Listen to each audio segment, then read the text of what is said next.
ሰላም የተወደዳችሁ የዚህ ፕሮግራም ተከታታዮች እንደምን አላችሁ? የእግዚአብሔር ስም የተመሰገነ ይሁን። ዛሬ ላካፍላችሁ የፈለግኩት ቃል ምንድን ነው? ማቴዎስ ወንጌል ላይ ያለ ቃል ነው። ምዕራፍ 8 ቁጥር 5 ቃል ብቻ ተናገር የሚል ርዕስ ነው ያለን። ማቴዎስ ወንጌል ምዕራፍ 8 ቁጥር 5 ላይ ወደ ቅፍርናሆም በገባ ጊዜ የመቶ አለቃ ወደ እርሱ ቀርቦ ጌታ ሆይ ብላቴናዬ ሽባ ሆኖ እጅግ የተሰቃየ በቤት ተኝቷል ብሎ ለመነው። ኢየሱስም እኔ መጥቼ እፈውሰዋለሁ አለው። የመቶ አለቃው መልሶ ጌታ ሆይ በቤቴ ጣራ ከታች ልትገባ አይገባም፣ ነገር ግን ቃል ብቻ ተናገር ብላቴናዬ ይፈወሳል። ሃሌሉያ። አንተ ዝቅ ብለህ ወርደህ እኔ ጋር ልትመጣ አይገባም። ቃል ራሱ ልክ እንዳንተ ስልጣን አለው፣ ጉልበት አለው የሚል መልእክት ነው ያለው። አንተ አትልፋ፣ አንተ አትድከም። ልክ እንዳንተ ስልጣን ያለው ቃል ስለሆነ ቃልን ላክልኝ። ቃል ይፈውሳል፣ ቃል ይጠግናል። ያ ቃል ሲመጣ ብላቴናው እንደነበር አይቀጥልም፣ እንደታመመ አይቀጥልም፣ እንደተኛ አይቀጥልም። ይነሳል፣ ይፈወሳል፣ ይጠገናል። ስለዚህ ቃል ብቻ ያስፈልገኛል፣ ቃልን ላክልኝ የሚል ነገር ተናገረ ማለት ነው። እና እዚህ ጋር ስትመለከቱት አንደኛ ለጌታ ክብር ሲሰጠው ሪስፔክት ሲያደርገው ታያላችሁ። ማለትም በቃ አንተ አትልፋ፣ ትትናም እዚህ ሰው ላይ ታይበታላችሁ። አንተ እንድትደክም እንድትለፋ ያስፈልግ፣ ቃል ብቻ ላክልኝ። ቃል ይፈውሳል፣ ቃል ይጠግናል፣ ቃል ነፃ ያወጣል የሚል መልእክት ነው ያለውና ይህ ሰው እንግዲህ ሊፈውስ ይችል ይሆን የሚል ጥርጣሬ አታዩበትም፣ ፍርሃትን አታዩበትም። በድፍረት እና በሙሉ ልብ በቃ በእግዚአብሔር ቃል ላይ እምነት እንዳለው አናገር ገልጻል። እና ብላቴናዬ አንዳንድ ሰው አለ በቃ በቃለት ሞተ ምናምን ብሎ አሉታም ብቻ ይናገራል። በቃ ከዚህ በኋላ ተስፋ ያለው አይመስለኝም ምናምን ይላል አይደል? ይህ ሰው ግን ተቃራኒው ነው የተናገረው። ኦልሬዲ ብላቴናው እኮ ተኝቷል። በቃ አስቸጋሪ ቦታ ላይ ነው ያለው፣ ከባድ ሁኔታ ላይ እንዳለ ያስታውቃል። ግን ብላቴና ይብስበታል አላለም፣ ይታመማል፣ ይሞታል የሚል አናገር አይደለም የተናገረው። አሉታዊ ነገር ተስፋ በመቁረጥ ወይም ደግሞ ግራ በመጋባት አልተናገረም። ይልቁንም በተቃራኒ የሚታየው ነገር ሌላ ሆኖ ሳለ የሚታየው ነገር እንዳበቃለት እንዳከተሙለት ሆኖ ሳለ ተቃራኒውን ነው ይህ ሰው የተናገረው። አንተ ብቻ ቃል አውጣልኝ እንጂ እንደ ሌላ ቃል እንዳልሆነ፣ የጌታ ቃል ስልጣን እንዳለው መንቀል እንደሚችል መትከል እንደሚችል ስለተረዳ አንተ ብቻ ቃል አውጣልኝ፣ ቃል ብቻ ተናገርልኝ። ያ ቃል ይሰራል፣ ያ ቃል ጉልበት አለው። ያ ቃል እንደ ሌላ ቃል አይደለም፣ እንደ ልብ ወለድ አይደለም፣ እንደ መጽሔት አይደለም፣ እንደ ጋዜጣ አይደለም። ያ ቃል መጠገን ይችላል፣ መፈወስ ይችላል፣ ማቆም ይችላል፣ ማበርታት ይችላል የሚል እሳቤን እዚህ ላይ ታዩበታላችሁ። እና ይህ ሰው ምን አለ? ቁጥር 9 ላይ እኔ ደግሞ አለ ለሌሎች ተገዢ ነኝና ከኔም ደግሞ በታች፣ ምናልባት ከሱ በላይ እሱ መቶ አለቃ ማለት ሻለቃ ወይ ኮማንደር፣ ሌሎች በየደረጃቸው በየክፍሉ ስልጣን የተሰጣቸው ሰዎች አሉ። እሱ ደግሞ ለሱ ደግሞ አለቆች የሆኑ ማለት ነው። እና ከሱ ደግሞ በታች ያለው እንደ አስር አለቃ ያሉ፣ እንደ 50 አለቃ ያሉ ሌሎች ደግሞ ስልጣን ደግሞ ወይም ደግሞ እርከን የሌላቸው ይኖራሉ። እና ምን አለ? እኔ ደግሞ ሌሎች ተገዥ ነኝና ከኔም በታች ጭፍራ አለ። አንዱንም ሂድ ብለዋል ይሄዳል፣ ና ብለዋል ይመጣል፣ ባሪያዬንም ይህን አድርግ ብለው ያደርጋል አለው። በዛ በአንዲት ፊደል ና በምትለው ፊደል ማዘዝ እንደሚችል ሂድ በሚለው 2 ፊደል መላክ፣ ና በሚለው እንዲመጣ ማድረግ ያን ያህል ስልጣን ያለው በአንድ ቃል በአንድ ፊደል በ2 ፊደል ስልጣን ያለው ቃል እንዳለ ነው የሚናገሩና እኔ እንኳን በሰውኛ ስልጣን መቶ አለቃ ሆኜ ከስር ያሉትን አዛለሁ። ያንተ ቃል ደግሞ ከምንም በላይ ነው እና ስልጣን አለው የሚል መልእክት ነው ያለው። እና ያንተ ቃል ሳይሰራ አይመለስም፣ ሳይሰራ ነጥሮ አይመለስም። ያንተ ቃል እንደ ገደል ማሚቱ ዝም ብሎ የሚያስተጋባ አይደለም። ያንተ ቃል መንቀል ያለበት ይነቅላል፣ መትከል ያለበትም ይተክላል የሚል አይነት መልእክት ነው ያለና ኢየሱስም ሰምቶ ተደነቀና ለተከተሉት እንዲህ አለ። ቁጥር 10 ላይ ማለት ነው፣ እውነት እውነት እላችኋለሁ በእስራኤል እንኳን እንዲህ ያለ ትልቅ እምነት አላገኘሁም ማለት ነው። አይደለም በሰፈር ደረጃ፣ አይደለም በግለሰብ ደረጃ፣ በሀገር ደረጃ እንኳን እንደዚህ አይነት እምነት ያለው ሰው አላገኘውም። ለምን? ሙሉ ልቡን በእግዚአብሔር ኃይል ላይ አድርጓል፣ በቃሉ ላይ አድርጓል። ያ ቃል የሚሰራ የሚነቀል የሚተክል እንደሆነ ገብቶታል ማለት ነው። እና ኢየሱስም ካያችሁት ብዙ የሚደነቀው በአማኝ ሰው ላይ ነው። እምነታቸውን ሲያይ ይገረማል። አንዳንድ ደግሞ ኢየሱስ ምንም ታምራት የማያደርግባቸው ቦታዎች ካያችሁ ተጠራጣሪዎች ያሉበት ላይ እምነት የሌላቸው ቦታዎች ላይ ሲያይ ምንም ታምራትን ሳያደርግ ባለማመናቸው ተገርሞ ከዛ ቦታ ይሄዳል። ግን እምነት ያላቸውን ደግሞ ሰዎች ሲመለከት ዝም ብሎ ያልፍም፣ በእምነታቸው ይደነቃል። እንዴት ያለ እምነት ነው ይላል። እና እዚህ ጋር ይህንን 100 አለቃ ሲያደንቀው ታዩታላችሁ። አንተ ከኔ ጋር ልትለፋ ልትደክም አይገባም፣ አብረህ መሄድ አይገባም። ለምን? ሌሎቹ ይላሉ እጅን ጫንብኝ ይላሉ፣ ዘይት አፈስብኝ ሊሉ ይችላሉ፣ ጨርቁን ሊነኩ ብዙ ነገር ሊያደርጉ ይችላሉ። አብረው ሊሆኑ አብረው ወጥተው ገብተው አብረው አድረው ብዙ ሂደቶችን አድርገው ልክ ቶማስ እንዳለው ነክቼ ዳስሼ የተወጋውን ካየሁ በኋላ አምናለሁ እንዳለ ብዙዎች የሚፈልጉት ምንድነው? የሚዳሰስ ነገር ነው። ካዩ በኋላ ማመን ነው የሚፈልጉት።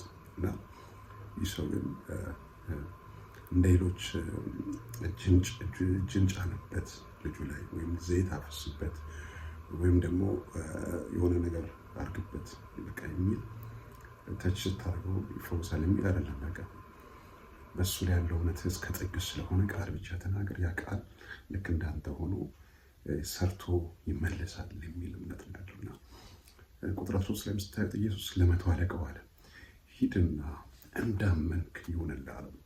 ብላቴናው በዚያ ሰዓት ተፈወሰ።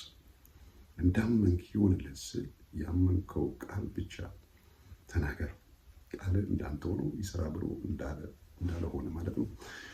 ኢየሱስ የተናገረው እንደሚፈውስ እንደሚጠግን በቃሉ ላይ ኦልሬዲ ሰው ሙሉ ለሙሉ ልቡን አድርጓል።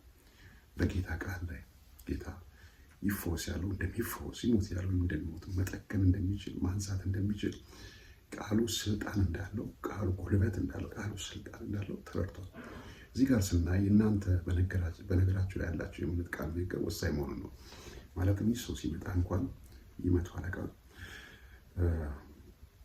ብላቴናዬ ይፈወሳል ብሎ አምኖ ነው የመጣው። ሰው መቼም በልቡ ያስበውን በአፉ የሚናገረው እና ይህ ሰው እንግዲህ ከቤትም ሲመጣ ያንን ነገር አስበዋል ይመስለኛል። ያንን የሚያስበው ቃሉን ያው የተናገረውና ብላቴናዬ ይፈወሳል 100 አለቃው ስለ በሽታው ኃይለኝነት ወይም ደግሞ ስለ በሽታው ጉልበታምነት ሌሎች ሐኪሞች ሞክሮት አልቻሉም፣ ተስፋ የለውም የሚል ታሪክ አይደለም ያወራው ቃል ምንድን ነው? ብላቴናዬ ሽባ ሆኖ ተኝቷል፣ አንተ ግን ምን በል ቃል ብቻ ተናገር። ቃል ከተናገርክ ይፈወሳል፣ እንደተኛ አይቀርም፣ ያ ቃል ይሰራል የሚል እምነት ነው ያለው። እና አንደኛ ይህ 100 አለቃው ብላቴናዬ ይፈወሳል ብሎ ቃል ራሱ ተናግሯል። ይህ 100 አለቃ ራሱ ተናግሯል። ብላቴና ይታመማል አይደለም ያለው። አንዳንድ ሰዎች ምን ይላል? በራሳቸው ይሟረታሉ። አበቃልኝ፣ አከተምልኝ፣ ከዚህ በኋላ ሰው አልሆንም ምናምን ይላል። ይህ ሰው ግን ብላቴና ይፈወሳል፣ አንተ ምን በል ቃል ብቻ ተናገር። ስለዚህ ይህ ሰው ራሱ የተናገረው በራሱ ላይ በልጁ ላይ የተነበየው ትንቢት አለ። ቃል ብቻ ተናገር፣ ልጁ ይፈወሳል ብሎ እንደዚሁም ደግሞ እንደ እምነት ይሁንልህ የሚል ቃል ደግሞ ከጌታ ዘንድ መጥቷል። ስለዚህ ያ ቃል የእምነት ቃል ሰው የተናገረው እና ኢየሱስ የተናገረው ሁለቱ ኮንታክት ሲያደርግ ልጁ ወዲያው ነው ተፈወሰ ማለት ነው። ስለዚህ ያንቺም ያንተም እምነት ከቃሉ ጋር ሲገናኝ ነው ታምራትን የሚያደርገው። አንዳንዴ ቃሉ ላይ ያለ እምነት ሙሉ ካልሆነ፣ ቃሉ ላይ ልብ ካልሞላ ቃሉ ብቻ ምንም የሚያደርግልህ ነገር አይኖርም። ቃሉ አብሮ አንተ ከምታምነው እምነት ጋር አንተ በዛ ላይ ልብ ሙሉ ለሙሉ ሲያርፍ ነው ነገሮች የሚከናወኑት ማለት ነው። ስለዚህ ቃሉን መናገር ያስፈልጋል። ቃሉ ላይ ተግባራዊ መሆን ያስፈልጋል። ስለዚህ ቃሉ እንደሌላ ቃል እንዳልሆነ ደግሞ መረዳት ያስፈልጋል። ብዙ ቃሎች አሉ፣ ብዙ የምንሰማቸው ነገሮች አሉ። ስናልፍ፣ ስንወጣ፣ ስንገባ ሙዚቃ ትሰማለህ፣ ሬዲዮ ትሰማለህ፣ ብዙ ነገሮችን ትሰማለህ አይደለም? ብዙ ነገሮችን ታነባለህ፣ ጋዜጣው፣ መጽሔቱ ታነባለህ። ከነዛ ከምትሰማቸው ቃሎች፣ ከነዛ ከምታነባቸው ሌሎች ጽሑፎች ይህ ኃይለኛ ነው፣ ልዩነት አለው፣ መለኮታዊ ኃይል ነው። ከማንም ጋር ከምንም ጋር የሚወዳደር አይደለም።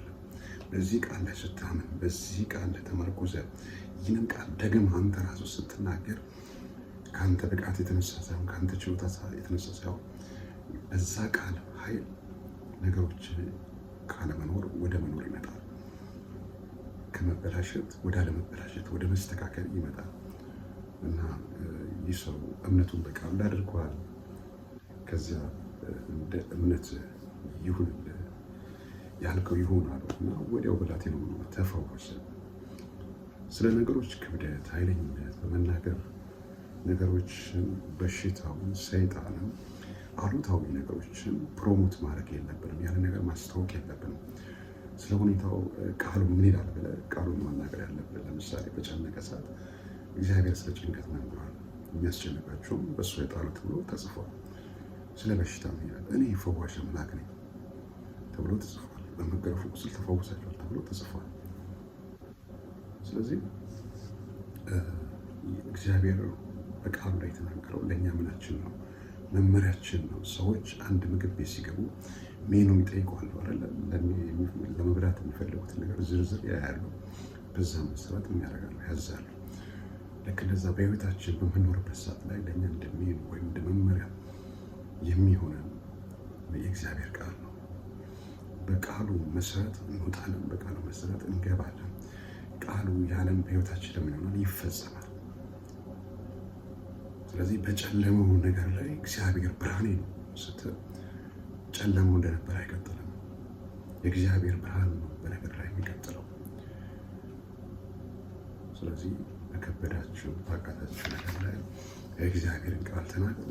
የእግዚአብሔር ቃል መንቀል ያለበት ይነቅላል፣ መትከል ያለበት ይተክላል። ልክ ለኤርምያስ እንደተናገረው በአፍ ቃል አኖሬአለሁ፣ ተነቅልና ትተክል ዘንድ ስልጣን እንዳለው እዛ ላይ ይናገራልና የእግዚአብሔር የሚሰጥ ቃል በሽታን መንቀል ይችላል፣ ችግርን መንቀል ይችላል፣ ድህነትን መንቀል ይችላል። ያስቸገረን አብሮ የተጣበቀውን አጉል ልማድ በጌታ በኢየሱስም መንቀል ይችላል። ስለዚህ ያን ቃል ተናገር፣ የእግዚአብሔርን ቃል ተናገር። ስለ በሽታ ወይም ስለምንሰማው ስለ አሉታዊ ነገሮች ዶክተሮችን እናከብራለን፣ እናደንቃለን።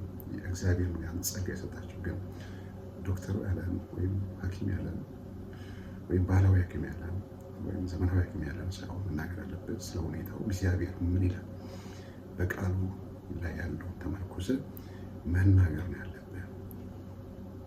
አልሞት በሕይወት እኖራለሁ፣ የጌታን ቃል እናገራለሁ፣ የጌታን ማዳን እናገራለሁ። እግዚአብሔር ፈዋሽ በቅድም ዘይት የመሳሰሉ ኃያል ቃሎችን ከቃሉ ላይ ወስዳችሁ ተናገሩ። እግዚአብሔር በዘመናችሁ ላይ ድንቅን ያደርጋል። ይህ ሁሉ ደግሞ የሚሆነው ለእግዚአብሔር ክብር ነው። ሰዎች ቢፈወሱ ለእግዚአብሔር ክብር ነው። ሰዎች ቢበለጽጉ ለእግዚአብሔር ክብር ነው። ሰዎች በእምነታቸው ቢጠነክሩ ለእግዚአብሔር ክብር ነው። እግዚአብሔር የዛን ሰው ቀየረው፣ ከአመድ ላይ አነሳው፣ ከትቢያ ላይ አነሳው፣ ታሪኩን ቀየረው ተብሎ በተዘዋዋሪም ሆነ በቀጥታ ወንጌል ይሰበካል ማለት ነው። ተባረኩ።